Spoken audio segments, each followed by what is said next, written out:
Well, the women's rights activist who was banned from receiving an honorary degree at Brandeis University over her outspoken criticism of Islam is now releasing parts of the remarks that she says she wanted to deliver to the students there.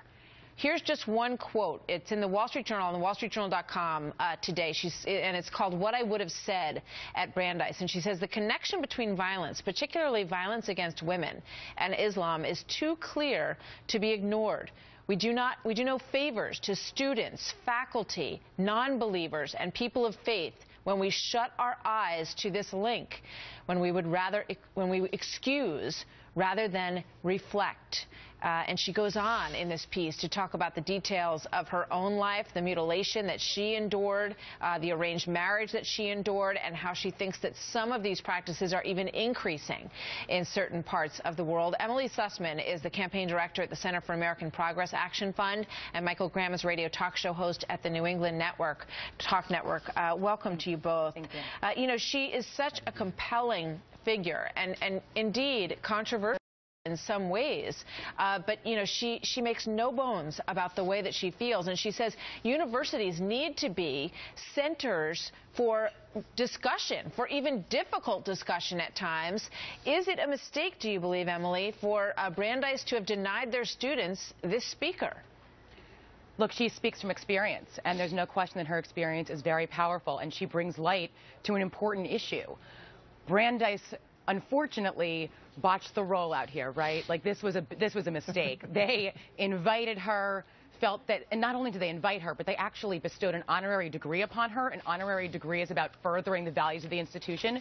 She has made some comments that are not consistent with the values of the institution. She does not distinguish between radical Islam, which is the experiences, who is further in what she is talking about, and she does not distinguish between radical Islam and more moderate Islam. But it is actually very important to make that distinction when having the open conversation. Yeah, you know, Brandeis they have invited her to come back and speak again, and I think she absolutely should. Universities are the places to have these kinds of conversations. She should, and I would imagine that she would want to take advantage of that opportunity, because she says she's confronted by people who protest her all the time. But I just want to point out something in here, and we'll get Michael's thoughts on this.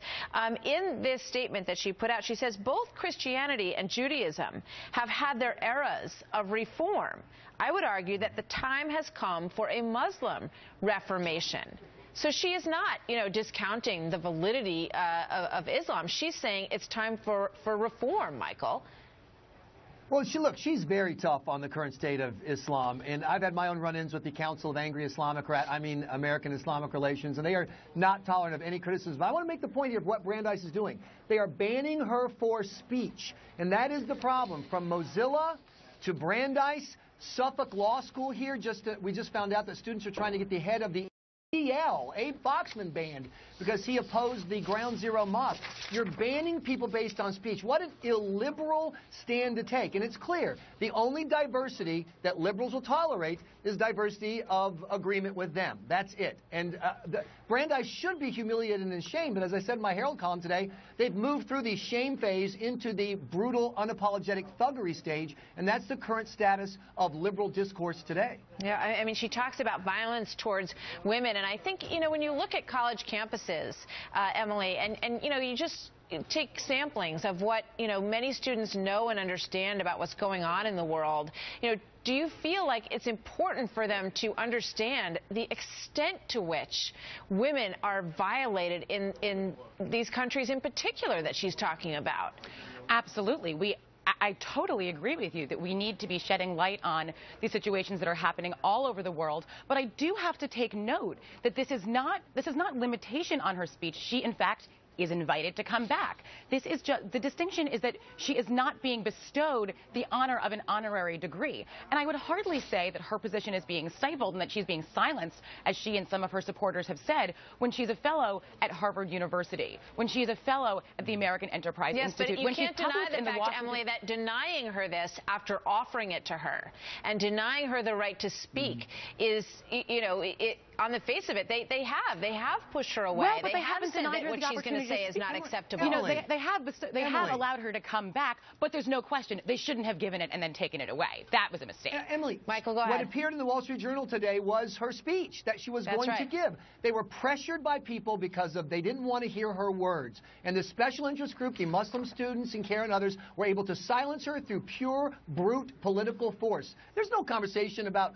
the ideas, about her behavior. It's all about they silenced her because they don't want her ideas to be expressed. Yeah. She will not be giving the speeches in the Wall Street Journal today. And yet it still managed to reach a far larger national platform because of the controversy around it. So I would hardly say... I just want to finish with one more quote from this piece, because she's saying, she wanted to say to these graduates, when you were born, the West was jubilant, having defeated Soviet communism. An international coalition had forced Saddam Hussein out of Kuwait. The next mission for American armed forces would be famine relief in her homeland of Somalia. There was no Department of Homeland Security, and few Americans spoke about terrorism at that time. It's a very moving piece, wallstreetjournal.com. Emily, Michael, thank you very much for talking about it with us. Thank you. Thank you.